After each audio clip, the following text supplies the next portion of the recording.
तुम्ही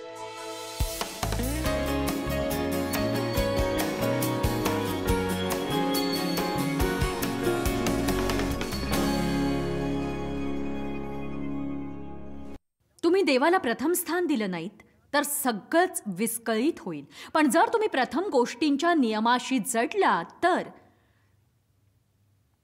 तुमचं जीवन किती अद्भुत अद्भुत होईल ते बघा. तुम्ही देवाला फक्त संकटात सापडल्यावरच हाक मारावी अशी त्याची मुळीच इच्छा नाहीये. जेव्हा आपण गळ्यापर्यंत संकटात सापडतो तेव्हाच आपण देवाला हाक मारावी अशी त्याची इच्छा नाही. खरं तर देवाशिवाय जगताना तुम्ही नेहमीच गळ्यापर्यंत गंभीर संकटांमध्ये सापडलेले असता. हे पित्या, आमची प्रार्थना आहे की तुझं वचन प्रकट होताना तू या लोकांना ऐकणारे कान दे आणि तुझं वचन ऐकून त्यांच्या मनाचं नवीकरण होऊन त्यांनी तुझ्यासाठी दृढ निश्चय करावा. लोकांनी निश्चय केला नाही तर माझ्या संदेशाचा काय लाभ सांगा. तेव्हा तुझ्या आत्म्याने प्रभू लोकांना मार्गदर्शन कर की त्यांनी त्या गोष्टींना आत्मसात करावं आणि त्या गोष्टी त्यांनी आपल्या जीवनात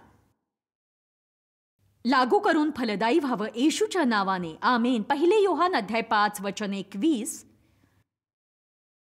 मला वाटतं तुम्ही देववचन आदरयुक्त भयाने स्वीकारावं आणि हे ओळखावं की देवाच्या वचनाशिवाय दुसरं काहीही अनमोल नाही.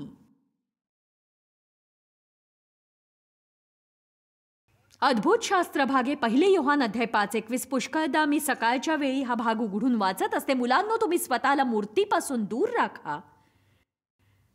म्हणजेच अशा प्रत्येक गोष्टीपासून दूर राखा जी तुमच्या हृदयात असलेली देवाची जागा बळकावते. अशी कोणतीही गोष्ट जी तुमच्या जीवनात देवासाठी असलेलं पहिलं स्थान घेऊ पाहते. आता बघा, आपण थोडंसं मागे जाऊया आणि तो काय म्हणतो ते पाहू. तुम्ही स्वतःला राखा. ही आपल्याला मिळालेली जबाबदारी आहे. तो म्हणतो, आता मला तुमच्या जीवनात कार्य करण्यासाठी मदत करायची आहे, पण मला प्रथम स्थान देण्याचा निर्णय घ्यावा लागेल. तुम्हाला बघा, देव आपल्यावर स्वतःला कधीही लादत नाही. आपण त्याच्यासोबत वेळ घालवावा किंवा इतरांना मदत करावी अशी जबरदस्ती तो करत नाही. आपण त्याला द्यावं किंवा देववचन शिकावं अशी बळजबरी करत नाही. देवाने कुणाला इथे जबरदस्तीने आणलेलं नाही. तुम्ही इथे येणं पसंत केलंत, मला तुमचं कौतुक आहे, कारण तुम्ही गुरुवारी इथे येण्याचा निर्णय घेतला. काही जणांनी दिवसभर काम केलं असेल, काही उद्या पुन्हा कामाला जायचं असेल. बघा, सामान्य लोक असं कधीच करणार नाहीत. काहींनी मोठा प्रवास केलाय, काहींनी सुट्ट्या काढल्यात बेबी सीटर्ससाठी आणि हॉटेलसाठी पैसे मोजलेत. तुम्ही अशी व्यक्ती आहात जी विजय मिळवून इथे आलेले आहात, कारण तुम्ही देवाला मान्य असलेली एक व्यक्ती बनण्यासाठी, त्याच्या चरणांजवळ बसून शिकण्यासाठी फार मोठी किंमत मोजलेली आहे. स्वतःला मूर्तीपासून दूर राखा. हे काही दगडाच्या मूर्तींविषयी सांगितलेलं नाहीये ज्याच्या पुढे झुकून जगातले कित्येक लोक नमन करतात. तर मी सांगते, तुमची नोकरी एक मूर्ती बनू शकते, तुमचं सेवाकार्य एक मूर्ती बनू शकतं, तुमची मुलं, तुमचा नवरा, एक छंद, एक खेळ, टीव्ही, कोणतीही गोष्ट तुमची मूर्ती बनू शकते. आपण त्या गोष्टीला देवाच्या आधी स्थान देत असतो. म्हणून आपण स्वतःलाच एक प्रश्न विचारून सुरुवात करायला हवी. माझ्या जीवनात देवाच्या आधी येणारी अशी कोणती गोष्ट आहे का? मला खात्री आहे की जर तुम्ही सर्वसामान्य लोकांसारखे असाल तर तुम्ही यावर विचार कराल, नंतर स्वतःसोबत एक लहानचं हितगुज करा. बघा, वरचेवर आपण स्वतःला भेटत असतो असं नाही. अशा प्रत्येक गोष्टीपासून तुम्ही स्वतःला दूर राखाल ज्या तुमच्या जीवनात देवासाठी असलेलं स्थान हिरावून घेतील. सवय काय असते? बघा, बऱ्याचदा आपण बंधनांविषयी बोलत असतो.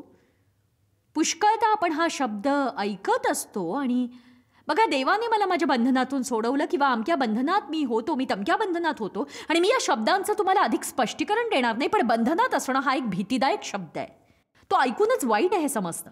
पण याविषयी विचार करत असताना मला समजलं सगळी बंधनं ही वाईटच असतात. आता काही गोष्टी अशा वाटतात की आपण त्या हाताळू शकू.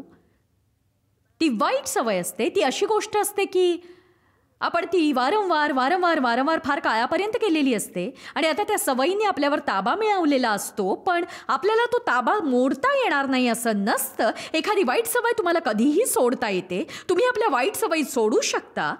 एखाद्या वाईट मित्राची संगत सोडून टाकावी त्यासारखी. आणि जर तो तुमचा एकच मित्र असेल आणि तुम्हाला दुसरा कोणी मित्र नसेल, तर तुम्हाला काही काळापर्यंत त्याची उणीव भासेल. तो वाईट असला तरी त्याची आठवण येईल, पण त्याला सोडण्याशिवाय पर्याय नसेल. जर तुम्हाला कळलं की त्या वाईट मित्रामुळे तुमच्या जीवनाचं मातेरं होतंय आणि तो तुम्हाला फार मोठ्या संकटात लोटू शकतो त्याच्यासोबत राहिलं, तर तेव्हा तुम्ही त्याची संगत सोडण्याचा निर्णय घेता. तुमच्या वाट्याला भावनिक दुःख, वेदना आणि एकटेपणा येतो आणि तरीही तुम्ही ते झेलता, कारण तुम्ही म्हणता, प्रभू, मला तुझ्या दृष्टीने योग्य ते करायचंय. योग्य गोष्ट करणं सोपं नाहीये, पण तरी मला योग्य ते करायचंय. आणि मग लवकरच तुम्हाला कळण्याआधीच तुमच्या जीवनात देव अशा एका व्यक्तीला घेऊन येतो ज्यामुळे तुमची चांगली सवय तुम्ही जोपासू शकता. आमेन. बघा, मी असं नाही म्हणणार की वाईट सवय मोडणं हे खूपच सोपं आहे, खूपच सोपं. पण खरं तर आपल्याला असं वाटत असतं की आपल्या जीवनातल्या वाईट सवयीच्या बाबतीत देवानेच काहीतरी चमत्कार करून ती आपल्या जीवनातून दूर करावी आणि आपण अचानक कसलेही प्रयत्न किंवा धडपड न करता बदलून जावं. आणि जेव्हा कुठलाच त्रास होत नाही तेव्हा आपण म्हणतो की देवानेच मला सोडवलंय.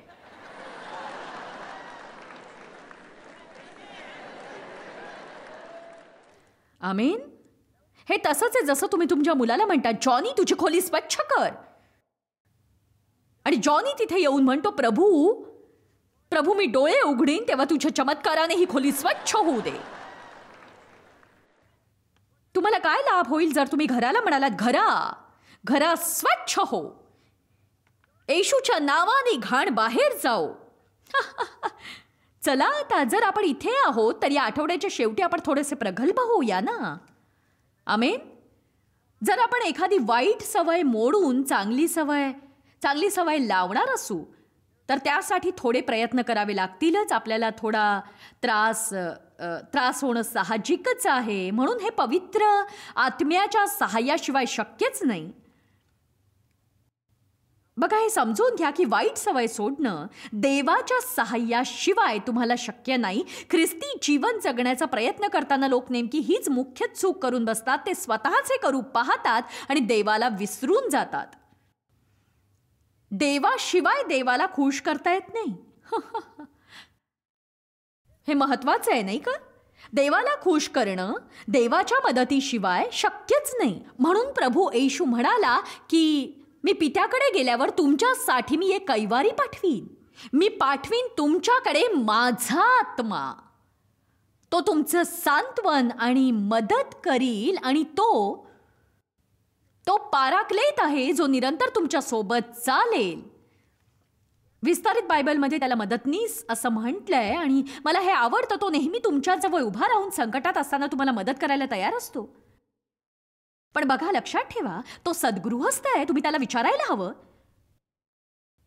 प्रभू मला मदत कर असं म्हणायला हरकत नसते. दिवसातून 1000दा असं म्हटलं तरी चालेल, कारण त्याची गरज असते. मदत कर देवा, मदत कर देवा, मदत कर. एखादी सवय ही तुमच्या स्वभावाची वृत्ती असते.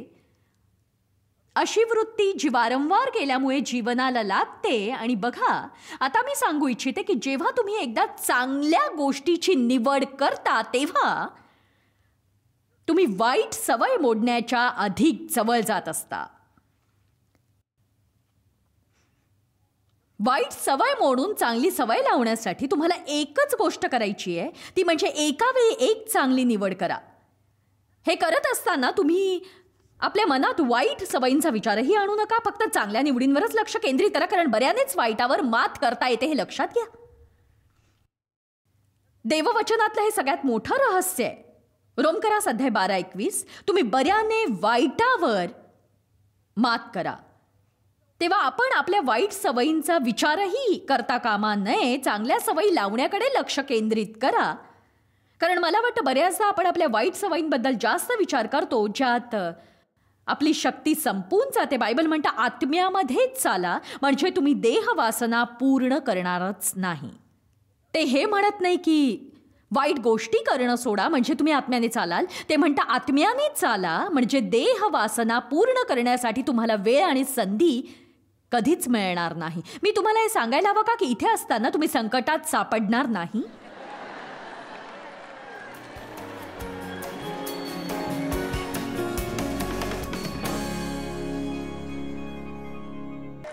बघा, ही जागा तुमच्यासाठी खूप सुरक्षित आहे. ही एक चांगली गोष्ट आहे. स्तुती आणि आराधना करत असताना तुम्ही कोणत्याही संकटात पडणार नाही. तर तुम्ही इथे येऊन आत्म्याने चालण्याची निवड केलीत आणि आपला वेळ यासाठी तुम्ही उपयोगात आणलात. ही एक चांगली निवड आहे जी तुम्हाला वाईट निवडीपासून दूर ठेवते. अन्यथा तुम्ही कुठेही असता. चांगल्या निवडी करणाऱ्या लोकांसोबत राहण्याची तुम्ही स्वतःला सवय लावा. चांगल्या निवडी करणाऱ्या लोकांसोबत तुम्ही जितके राहाल तितके तुम्ही चांगल्या निवडी करू शकाल. जर एखाद्या गोष्टीत तुम्ही दुर्बल असाल तर त्याच गोष्टीत दुर्बल असलेल्या व्यक्तीच्या संगतीत राहण्याची इच्छा बाळगू नका. ही चांगली सवय नाहीये. बऱ्याचदा तुम्ही कुठल्याही प्रकारची योजना न आखता काही गोष्टी करत असता. त्या गोष्टी तुम्ही कराव्या लागतात म्हणून बऱ्याचदा करत असता. उदाहरणार्थ, मला एक सवय होती, माझ्या जीवनातली अनेक वर्ष ती मला होती. ती अशी की मी माझ्या मनाप्रमाणे काही घडलं नाही तर निराश व्हायचे. त्यासाठी मला काहीही प्रयत्न करावे लागत नव्हते. माझ्या इच्छेप्रमाणे घडलं नाही की मी निराश व्हायचे आणि मी अशी जगत होते. मला माहित नाही 45 वर्ष किंवा 50, माहित नाही. पण मी निर्णय घेतला, पक्का निर्णय, आता हे थांबलंच पाहिजे. चला आता. त्यामुळेच मी गेल्या वर्षभरापासून जेव्हा सभा घेते तेव्हा लोकांना सांगत असते की तुम्हाला निर्णय घ्यावाच लागेल. तुम्ही इथे केवळ खुर्च्या गरम करायला आलेला नाहीये किंवा मी प्रत्यक्ष कशी दिसते ते पाहिलं नाही. तुम्ही इथे देवाला काही वेळ देण्यासाठी आलेला नाहीत. तुम्ही इथे सत्य ऐकण्यासाठी आणि ते ऐकून त्यावर निर्णय घेण्यासाठी आला आहात. तरच तुमचं जीवन बदलून जाईल. पण निर्णय तुम्हालाच घ्यावा लागेल. तशी जाणीव होईपर्यंत किंवा इच्छा होईपर्यंत किंवा मित्राने ते करेपर्यंत तुम्हाला थांबायची गरज नाही. तुम्हाला निर्णय घ्यावा लागेल. आजवर मी जसा जगत आलोय तसा यापुढे मी जगणार नाही. बघा, शेवटी मला निराश व्हायचा कंटाळा आला होता. आणि बघा, जर तुम्हाला रागावण्याचा आणि निराश होण्याचा आणि ईर्ष्या बाळगण्याचा, कडवटपणाचा आणि सूड घेण्याचा, लोभीपणाचा आणि अशा इतर अनेक गोष्टींचा कंटाळा आला नसेल तर तुम्ही त्याच पर्वताभोवती फिरत राहाल. पुढच्या वर्षी याच वेळेला पुन्हा मी तुम्हाला तेच सांगेन. मला पुन्हा पुढच्या वर्षी तुम्हाला हेच सगळं शिकवावं लागेल. बघा, माझ्यावर सोपवलेली ही जबाबदारी आहे. मी मासे साफ करतेय. सुवार्तिक त्यांना पकडतात, मी साफ करते. आमेन. नुकतीच मी एका चष्म्याच्या दुकानात गेले होते माझा चष्मा नीट करायला आणि तिथे मला एक मुलगी भेटली जिला तिच्या जीवनात सुवार्तिकतेचं पाचारण झालं होतं. तर मला असं सांगायचं आहे की बरेच लोक हल्ली ख्रिस्ताला तारणारा म्हणून स्वीकारतात. तर जसे शिक्षक असतात तसेच सुवार्तिकही असतात. पण मला पाचारण झाले ते ख्रिस्ती लोकांची उन्नती करण्याचं. आपण या जगामध्ये कुठल्या चांगल्या कामासाठी आहोत. मला फक्त असंच स्वर्गात जायचं नाहीये, मला कुणाला तरी सोबत न्यायचंय. आमेन. अंधाऱ्या युगात आपण ज्योती आहोत. तर मी तुमच्या बल्बवरची धूळ झटकण्याचा प्रयत्न करते, त्याने प्रकाश द्यावा म्हणून. पण हे कमतीशीर होतं आणि त्या दुकानात ती मुलगी आमची वाट पाहत होती आणि आम्ही थोडा वेळ तिच्याशी बोललो आणि ती मुलगी माझ्याशी एका सुवार्तिकेच्या आविर्भावात बोलायला लागली आणि ती मला म्हणाली, तुम्ही कुठल्या चर्चला जाता? मी म्हटलं मी नाही जात, तरीही मी धार्मिक आहे. आणि त्या मुलीला माझी मैत्रीण म्हणाली की बघ, मी इथे एका दुसऱ्या देशातून आलेले आहे, पण एक सांग, तू इथे अमेरिकेत राहू नाही इतकी धार्मिक कशी कायस? आणि मग त्या दोघी एकमेकींशी बोलण्यात अगदी रमून गेल्या. आणि काही मिनिटांनंतर तिने माझं काम केलं आणि मग तिने मला निरोप दिला. बघा, ती त्या दुकानात कामाला होती आणि आमच्याशी बोलताना म्हणाली की ती म्हणाली आम्हाला, हो माफ करा, माझ्या बॉसचं म्हणणं आहे की मी अशी चर्चा करणं सोडायला हवं, कारण बऱ्याचदा चर्चा करताना अनेकांशी माझी वादावादी झाली आहे. आणि एक सांगू, इथपर्यंत ठीक आहे, म्हणजे चर्चा करताना असा वाद होण्याची शक्यता असू शकते, पण तरीही मला असं होणं योग्य वाटत नाही. पण एक सांगू, ती म्हणाली मला जेव्हा राग येतो तेव्हा मी स्वतःला दोष देते. माझी मैत्रीण तिला म्हणाली, देव तुलाही दोष देतो मग? आणि बघा, ती मुलगी म्हणाली मी देवाचं मन जपते. बरं, ते ऐकून मी आणि माझी मैत्रीण खूप हसलो. ती म्हणाली, एक गोष्ट लक्षात ठेवा की देव कधीही दोष देत नाही.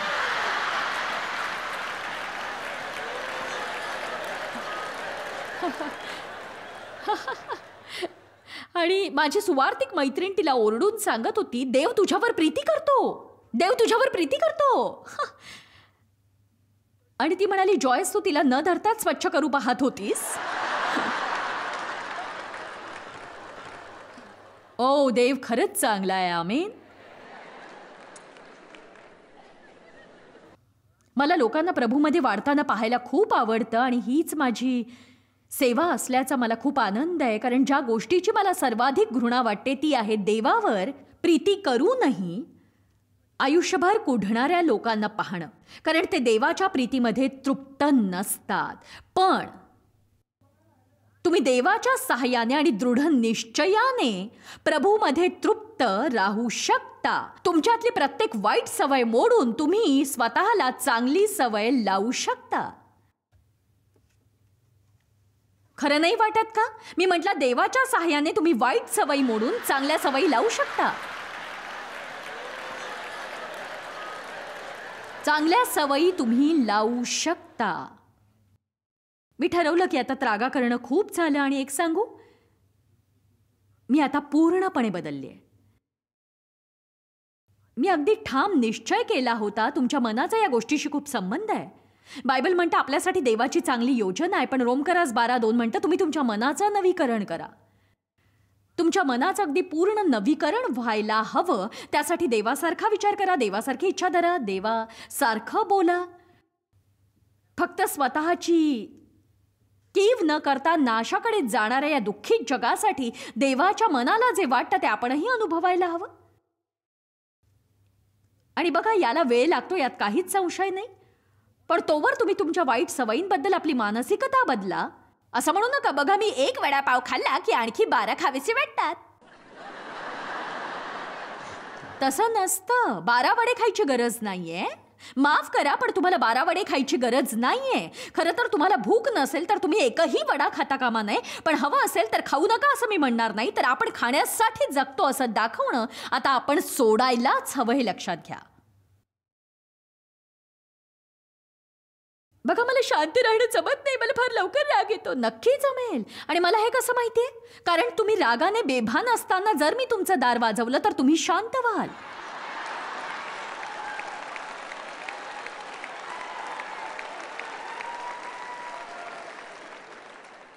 स्वतःवर चिडल्यामुळे मी माझा सगळा राग माझ्या मुलांवर काढून त्यांच्यावरच ओरडायचे आणि एके दिवशी आमच्या पालकांनी दार ठोकलं. देवानेच त्या लहानशा दृष्टांतात पालकाला दाखवलं, हे प्रभू मला जमत नाही, क्षमा कर प्रभू, क्षमा कर, मला शांत राहणं जमत नाही. त्या दिवशी देवाने दाखवलं की मला ते जमतं, कारण आपल्याला इतर लोकांना आपला संयम दाखवायचा असतो.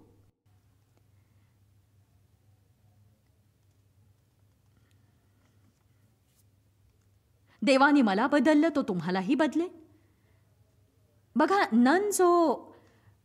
नन जो पेहराव करतात त्याला आपण सवय नाही तर काय म्हणायचं? कारण तो अशा प्रकारचा पेहराव असतो जो शक्यतो फक्त देवासाठी स्वतःला पूर्णपणे समर्पित करणारी एक कॅथलिक स्त्रीच घालू शकते. आणि त्यामुळेच ती नन आहे ते कळतं.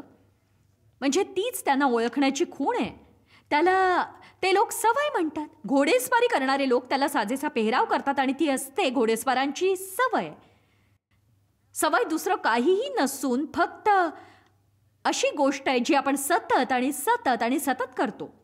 मला ही माहिती इंटरनेटवरून मिळाली की तुमच्या जीवनामध्ये तुम्ही रोज तेच करता जे तुम्ही काल किंवा परवा किंवा अनेक महिने करत आलात. एका अभ्यासाअंती असं आढळून आलं की जे 11,000 संकेत आपलं शरीर आपल्याला देतं त्यापैकी फक्त 40 संकेतांचंच विश्लेषण होतं. दुसऱ्या शब्दात जे काही आपण करतो ते खूपदा आपल्या नकळत आपण करतो.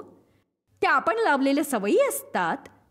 तर वाईट सवय सोडून चांगली सवय कशी लावावी बघा. यासाठी काही ठराविक नियम आहे जे तुम्हाला समजतील. काहींचं असं म्हणणं आहे की 21 दिवस तुम्ही जे काही करता, दुसरा गट असं म्हणतो की 30 दिवस. पण आपण म्हणूया की एका ठराविक काळापर्यंत तुम्ही जे सतत करता तीच तुमची सवय बनते. तर जे काही तुम्ही एका ठराविक काळापर्यंत सतत करता ती तुमची सवय बनते. मी धूम्रपान करायचे 9 वर्षांची असल्यापासून मी धूम्रपान करायचे. मला ते आवडायचं. ते सोडावं असं वाटत नव्हतं. मला माहीत होतं जर मी ते सोडलं तर मी उपाशी मरीन आणि माझं वजनही वाढेल. ही सबब अनेक वर्ष मी देत होते. पण देवाने मला सेवेसाठी बोलावलं तेव्हा मला जाणीव झाली सेवेसाठी ही गोष्ट चांगली नाही आहे. लोक याकडे चांगल्या नजरेने पाहणार नाहीत. आणि मग मी ते सोडलं. बघा माझ्यासाठी तो काळ सगळ्यात कठीण असा काळ होता. माझ्यासाठी ते कठीण होतं खूपच. पण खरं तर त्रास सहन करायला मी तयार नव्हते. मला चमत्कार हवा होता. आणि म्हणून माझी धरसोड सुरू होती. मी सोडायचे, अस्वस्थ व्हायचे, कचरापेटीत, कोटाच्या खिशात, इकडे तिकडे सिगरेटची थोटकं शोधायचे. बघा तुम्ही जर धूम्रपान केलं असेल तर मी काय सांगते तुम्हाला कळेल. आणि म्हणून मी नेहमीच म्हणायचे की मी धूम्रपान कधीच सोडू शकणार नाही. मी कधीच सोडू शकणार नाही. आणि जर मी धूम्रपान सोडलं तर मी कोलमडून पडेन. जर मी धूम्रपान सोडलं तर मी इतकं खाईन आणि माझं वजनही वाढेल. बघा माझा स्वभाव बदलण्याआधी मला माझी विचारशैली आणि बोलण्याची पद्धत बदलण्याची गरज होती. तेव्हा जर तुम्हाला चॉकलेट खाणं सोडायचं असेल तर असं म्हणू नका की मला रोज चॉकलेट खावंसं वाटतंय. असं म्हणू नका की मी चॉकलेटशिवाय जगूच शकत नाही. बघा रोज मला सोडा हवा असतो. रोज जर मी वडापाव पाहिला तर मी 5-10 वडे तरी संपवीन. नाही, प्रथम तुम्ही असा विचार करणं थांबवायला हवं आणि असं काही बोलणं थांबवायला हवं. जर जिवंत देवाचा आत्मा तुमच्यामध्ये वस्ती करत असेल तर तुम्ही चॉकलेटवर प्रभुत्व मिळवू शकता.